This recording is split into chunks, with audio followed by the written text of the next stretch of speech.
దానికి సంబంధించినటువంటి దాంట్లో సమాధానం చెప్పకుండా ఒక వీధి రౌడీలాగా వ్యవసాయ శాఖ మంత్రి అచ్చెన్నాయుడు చూసుకుందామా నీ ప్రతాపం ఏందో నా ప్రతాపం ఏందో అని చెప్పి మాట్లాడాడు.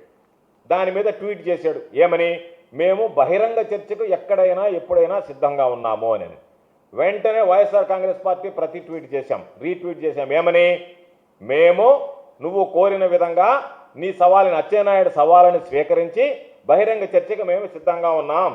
ఎక్కడ మాట్లాడదాం, ఏ ఛానల్లో నీకు ఇష్టం వచ్చినటువంటి ఛానల్లో మాట్లాడదాం, లేదా నీకు ఇచ్చినటువంటి ప్లేస్లో మాట్లాడదాం, నువ్వు ఎక్కడ వేదిక అంటే అక్కడ మాట్లాడదాం, నువ్వు ఇచ్చినటువంటి తేదీలో మాట్లాడదాం, నువ్వు ప్రకటించినటువంటి సమయానికి వస్తాం, అందరం కలిసి కూర్చొని మాట్లాడదామని అంటే పాపం అచ్చెన్నాయుడికి పాత సామెత గుర్తుకొచ్చింది, కుక్క కాటుకు చెప్పు దెబ్బ అన్నట్టుగా.